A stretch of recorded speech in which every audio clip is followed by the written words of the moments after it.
ওনারা মাখলুককে যখন যাকে যা বলছেন সেইটাই পালন করছে। অনেকে ঘোড়ার পিঠে চড়ে সফর করেছে, শোনেন না আপনারা?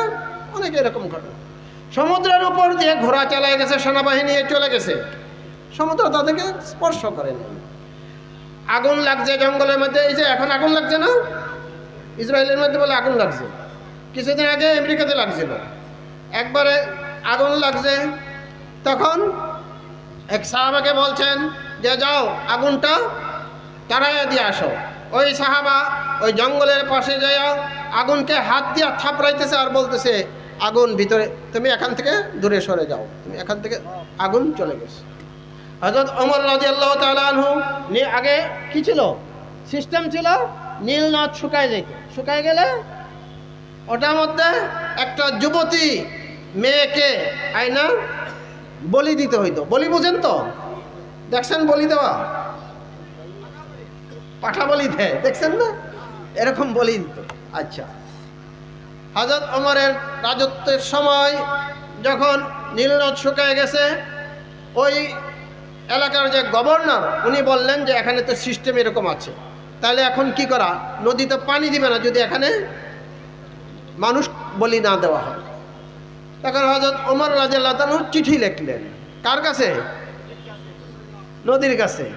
আমাদের প্রধান উপদেষ্টা চিঠি লিখছিল কার কাছে? কয়দিন আগে ট্রাম্পের কাছে চিঠি লিখছে না, ওই যে কি বাড়ায় দেওয়ার পরে কমানোর জন্য, শুল্ক স্থগিত করার জন্য 3 মাস চিঠি তো দিচ্ছে বাংলাদেশের প্রধান উপদেষ্টা, কিন্তু সারা বিশ্বের জন্য এটা সুবিধা হয়ে গেছে। হযরত ওমর রাদিয়াল্লাহু তাআলা চিঠি লিখলেন, হে নীলনদ, আমি আল্লাহর বান্দা রাসূলের উম্মত ওমর ইবনে খাত্তাব তোমার কাছে চিঠি লিখতেছি, তুমি যদি আল্লাহর বানানো হয়ে থাকো আর আল্লাহর কথায় প্রবাহিত হও, তাহলে আমার চিঠি পেয়ে তুমি সঙ্গে সঙ্গে প্রয়োজন মোতাবেক পানি প্রবাহিত করো। এই যে এখন পানি বন্ধ করে দিচ্ছে না,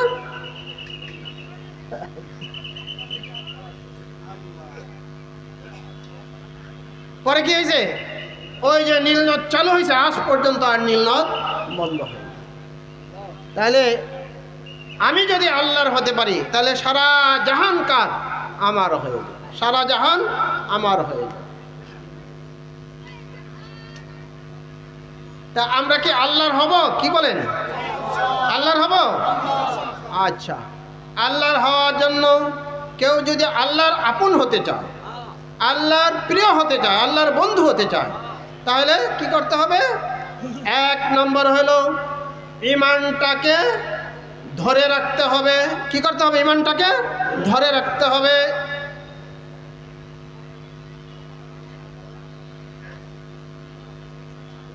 আল্লাহ তাআলা বলেন, ইয়া আইয়ুহাল্লাযীনা আমানুত্তাকুল্লাহা হাক্কা তুকাতিহি ওয়া লা তামুতুন্না ইল্লা ওয়া আনতুম মুসলিমুন।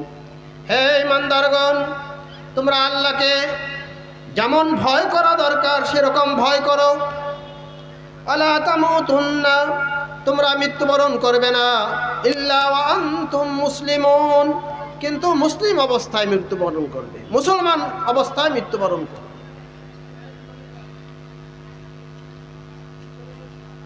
এই আয়াত দ্বারা কি বোঝা গেল? ঈমানদারদেরকে লক্ষ্য করে আল্লাহ বলতেছেন যে তোমরা অমুসলিম হয়ে মৃত্যুবরণ করো না, মুসলমান অবস্থায় মৃত্যুবরণ করো। তাহলে কি বোঝা গেল? যে ঈমান আনলো, যে কোনো সময় ঈমান নষ্ট হয়ে যেতে পারে, যে কোনো সময় ঈমান চুরি হয়ে যেতে পারে, যে কোনো সময় ঈমান ডাকাতি হয়ে যেতে পারে।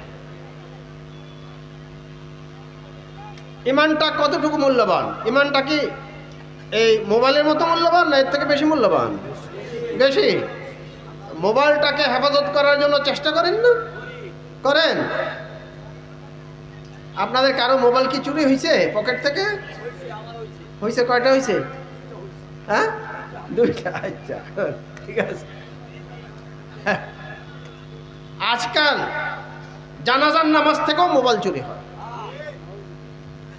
ওই 2 বছর মনে হয় হয়েছে, রশিদ মেম্বার যে মারা গেল, রশিদ মেম্বারের জানাজার মধ্যে, বারেন্দার রশিদ মেম্বার, ওনার জানাজার মধ্যে গেছি আমরা। তা আমার বড় ছেলেও গেছে, আমরা গেছি, আমার মেয়ের জামাইও রশিদ মেম্বারে ভাতিজা আমার মেয়ের জামাই। তো ওই জানাজার থেকে আমার বড় ছেলের মোবাইলও নিয়ে গেছে, ওই রশিদ মেম্বারে যে ভাতিজা আমার মেয়ের জামাই তারও মোবাইল নিয়ে গেছে। কোত্থেকে? জানাজার নামাজ থেকে।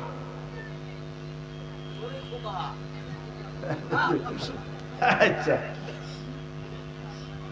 আমি কয়দিন আগে স্যান্ডেল তো সবসময় পরি, স্যান্ডেল এগুলি তো আর মসজিদের ভিতরে নেওয়া প্রয়োজন মনে করি না। তো একজোড়া নতুন স্যান্ডেল, রাবারের স্যান্ডেল তুই গেছি মসজিদের ভিতরে, নামাজ পড়ে আইসা আর পাই না, নামাজ পড়ে আইসা পাই না, নিয়ে গেছে। আচ্ছা, কয়দিন আগে সারদাগঞ্জ এক মাদ্রাসায়, গত সপ্তাহ সারদাগঞ্জ এক মাদ্রাসায় সবাক অনুষ্ঠানে গেছি। মাদ্রাসার ওখানে অনেক বড় বড় আলেম ওলামারা আসছে, ওইখানে রুমের সামনে জুতা রাখছি, বাড়ি আর জুতা পাই না, বাড়ি আর জুতা পাই না। আচ্ছা, এখন আমাদের দেশের চোরদের কাছে মোবাইল, জুতা এগুলি যতটুকু মূল্যবান, শয়তানের কাছে আমাদের ইমানগুলি এর চেয়ে কোটি কোটি বেশি গুণ মূল্যবান। এবং আমাদের সেই ইমানটাকে হরণ করার জন্য, চুরি করার জন্য শয়তান সর্বাত্মক চেষ্টা করে। আমি একদিন গাজীপুর থেকে বেতন উঠাইয়া, ব্যাংকের থেকে বেতন উঠাইয়া আসছি। কোনাবাড়ি আইসা আমি টেম্পুতে উঠবো, তখন দেখলাম যে আমার কাছে কাছে বিরা একটা ছেলে খুব ভিড়ছে আমার কাছে কাছে, মানে ধাক্কাধাক্কি করতেছে এরকম। পরে হঠাৎ করে আমার পকেটে হলো টাকা, পকেটে হাত দেওয়ার চেষ্টা করতেছে, পরে আমি হাত দুটা পড়েছি। আরেকদিন টেম্পুতে পয়সা রয়েছি, শীতের দিন, কি দেওয়া, চাদর পরা, ও চাদরের ভিতর দিয়ে আমার পকেটে হাত দেওয়ার চেষ্টা করতেছে। আচ্ছা, একদিন বাসে উঠছি চৌরাস্তার থেকে, আমার সামনের সিটে একজন মহিলা, একটু পরে বাসটা মাত্র ছাড়ার পরে মহিলা চিৎকার দিয়ে উঠছে, হ্যাঁ আমার চেন লয়ে গেছে। ওই দেখলাম যে এক জানালা দিয়া এক লোক থাবা দিয়া চেনটা ছিঁড়া, অর্ধেক ভাগ গলার মধ্যে বাজার হচ্ছে, আর অর্ধেক নিয়ে দৌড়ছে। এখন বেশিরভাগ বাদ যখন ছাড়ে, মোবাইল এবং চেন, কানের দুল, এগুলি চোরেরা চুরি করে নিয়ে যায়। আপনার আমার ইমানটা যদি মৃত্যু পর্যন্ত আমরা সঙ্গে নিয়েও যাই, মৃত্যুর সময় সেই ইমানটা রেখে দেওয়ার জন্য, চুরি করার জন্য শয়তান সর্বাত্মক চেষ্টা করে।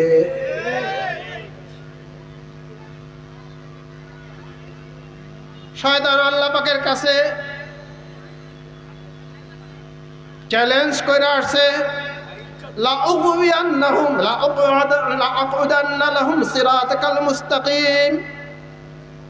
আমি যাদের জন্য, যার কারণে কার কারণে হযরত আদম আলাইহিস সালামকে সম্মান না করার কারণে, তাই না, যার কারণে আমি অপদস্থ, লাঞ্ছিত হয়েছি, অভিশপ্ত হয়েছি, তাকে তো পাইলাম না, তার বংশধরকে, তার সন্ততিদেরকে আমি গোমরাহ করার জন্য, জাহান্নামে যাওয়ার জন্য সর্বাত্মক চেষ্টা করি।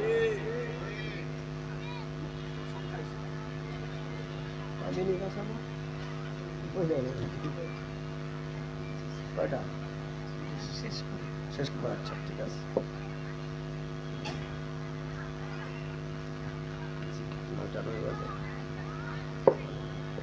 আসলে আমরা তো স্থানীয় লোকই, এখানে অনেক বড় বড় ওলামা একরাম আসতেছেন, ওনাদের ওয়াজ আমাদেরও শোনা দরকার। আমি কথা সংক্ষেপ করে দিচ্ছি। শয়তান আমাদের ঈমানকে নষ্ট করার জন্য সর্বাত্মক চেষ্টা করে। আমি একটা ঘটনা বলে শেষ করার চেষ্টা করব। ইমাম শামসুদ্দিন শাফিঈ, উনি হলেন অনেক বড় একজন আলেম ছিলেন। বুখারী শরীফের ব্যাখ্যা গ্রন্থ লিখেছেন উনি একটা ঘটনা লিখেছেন যে আগের জমানায়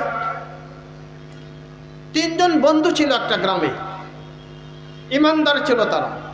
তিন বন্ধু মিলে হজ করার জন্য বাড়ির থেকে রওনা হয়েছে। বাড়ির থেকে রওনা হওয়ার পরে অনেক রাস্তা যাওয়ার পরে, তখন তো এরকম বিমান ছিল না, এরকম যানবাহন বা বাসও ছিল না, সেখানে হাইটা যাইতে হয়েছে বা ওট এগুলি দিয়ে যাইতে হয়েছে। যাওয়ার পরে রাস্তার মধ্যে এক জায়গায় ওনারা যখন বিশ্রাম করতেছিলেন, তখন এক বন্ধু দেখলেন যে অত্যন্ত সুন্দরী একটি মেয়ে, যুবতী মেয়ে, পরমা সুন্দরী মেয়ে তাদের সামনে। ওই বন্ধু এই মেয়েটার প্রতি দৃষ্টিপাত করার পরে প্রথম দেখাতেই ওই মেয়েটার প্রতি সে আসক্ত হয়ে গেছে। সে কি আসক্ত হয়ে গেছে, কোনো ক্রমেই সে তাকে আর মন থেকে ভুলতে পারতেছে না। ওনারা অন্য দুই বন্ধু বললেন যে ভাই চলো, আমাদের হজে রওনা হয়েছে, আমরা চলো হজে যাই। এ বন্ধু বলল, ভাই আমার বিপদ হয়ে গেছে, আমি এখন তোমাদের সাথে যেতে পারবো না, তোমরা চলে যাও, আমার এখানে কাজ আছে, আমি এখানে থেকে যাব। ওনারা অনেক চেষ্টা করলেন কিন্তু বন্ধুকে নিতে পারলেন না। ওনারা চলে গেলেন, হজ করলেন। হজ করে ওনারা বাড়িতে চলে গেলেন। বাড়িতে যাওয়ার পরে অনেক দিন হয়ে গেছে, কিন্তু ওই বন্ধু আর বাড়িতে যায় না। তারপর অনেক বছর হয়ে গেছে, ওনারা বার্ধক্যের মধ্যে পৌঁছে গেছেন, কিন্তু ওই বন্ধুরা কোনো খবর পান না।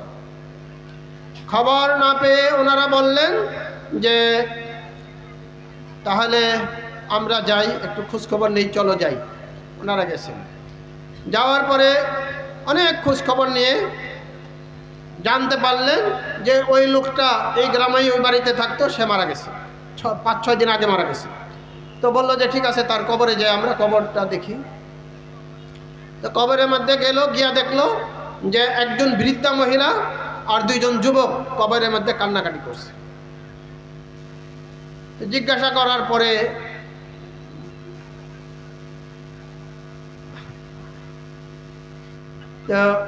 বলল যে আমরা তো কাঁদতেছি, উনি যিনি মারা গেছেন উনি আমার স্বামী ছিলেন, সেই জন্য আমরা কাঁদতেছি, আমি কাঁদতেছি। আর এই যে 2টা যুবক ছেলে, এই ছেলে 2টা হলো ওনার ছেলে, আমার ছেলে, ওনার তাদের বাবা মা কাছে, তারা এই জন্য কাঁদতেছে। আপনারা 2 জন কারা, আপনারা কেন কাঁদতেছেন? ওনারা বলল যে যিনি মারা গেছেন উনি আমাদের বন্ধু ছিলেন, আমরা হজে রওনা হয়েছিলাম, এখানে সে আমাদের থেকে বিচ্ছিন্ন হয়ে এখানে থেকে যায়, তারপরে কি হয়েছে আমরা আর জানি না। পরে বলল যে আপনার বন্ধু এখানে থাকার পরে আমাকে দেখে উনি আসক্ত হয়ে যায়, আমার বাবার কাছে বিবাহের প্রস্তাব দেয়। বিবাহের প্রস্তাব দেওয়ার পরে আমার বাবা বলল যে তোমাকে তো দেখতে অনেক বুদ্ধিমান মনে হয় এবং সুঠামদেহের অধিকারী, দেখতে সুন্দর, তবে আমার মেয়েকে তো বিবাহ দিতে হলে 2টা শর্ত মানতে হবে। কি শর্ত?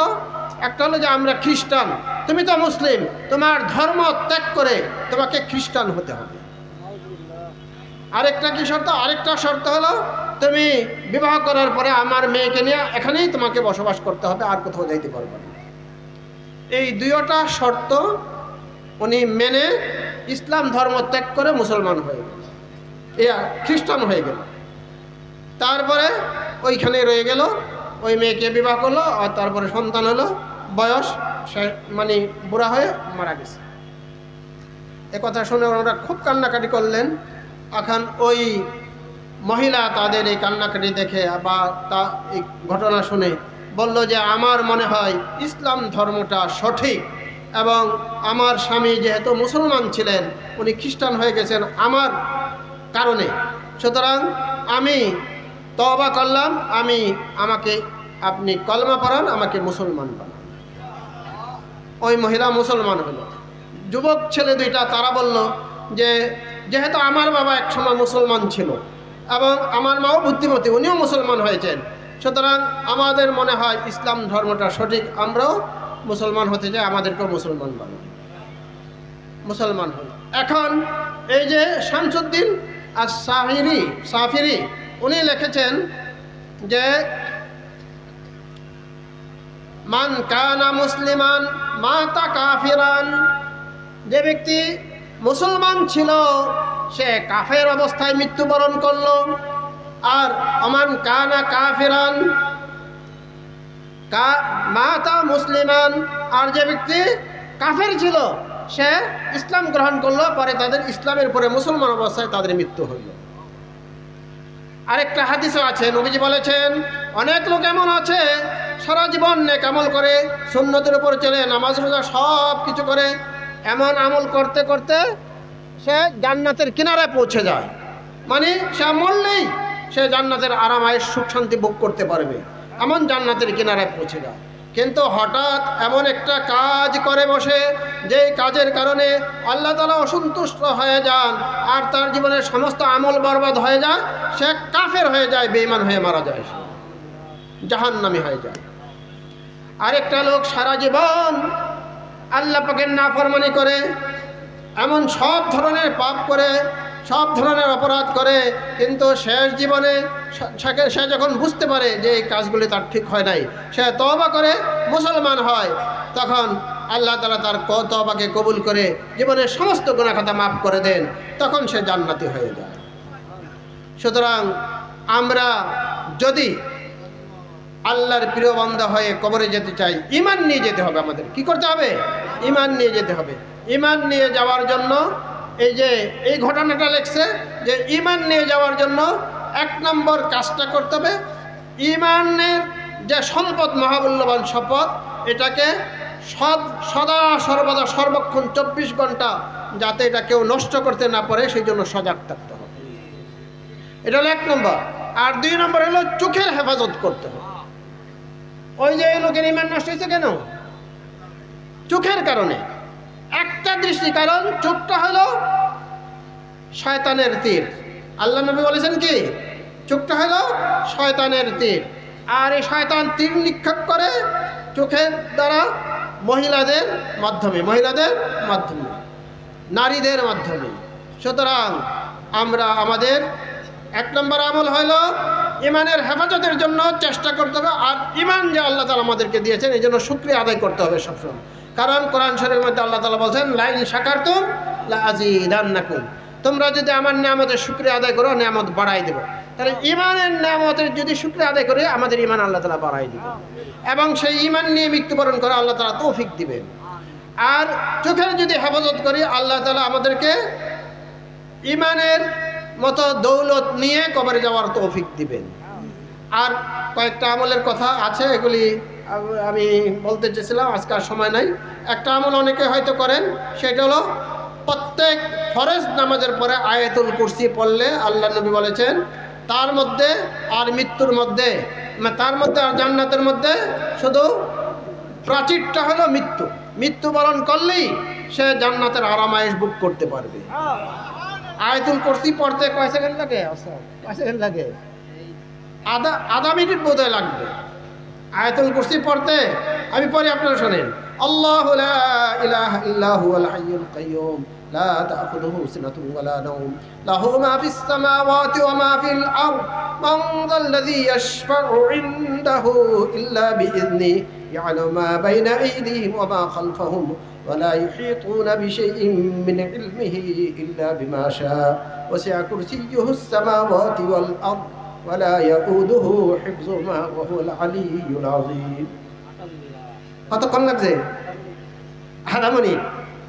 কেউ যদি প্রত্যেক ফরজ নামাজের পরে আয়াতুল কুরসি বলে, আল্লাহর নবী বলেছেন, তাহলে তার মধ্যে আর বেহেশতের মধ্যে ব্যবধানটা হলো শুধু মৃত্যু হওয়ার সঙ্গে সঙ্গে তাকে আল্লাহ তাআলা বেহেশতের নাজ নিয়ামত দিয়ে কবরের মধ্যে লালন পালন করে।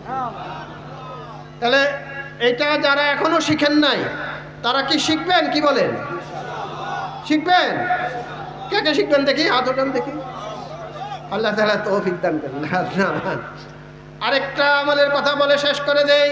বুখারী শরীফের হাদিস, আল্লাহর নবী বলেছেন যদি কেউ সকালবেলা সাইয়্যিদুল ইস্তিগফার পড়ে 3 বার, বা 3 বার একবারে কথাই আছে না, সাইয়্যিদুল ইস্তিগফার পড়ে, তাহলে সে যদি সারাদিনের মধ্যে মৃত্যুবরণ করে, মরবেন, আমরা তো মরবো হয়তো রাত্রে দিনে, না কি বলেন?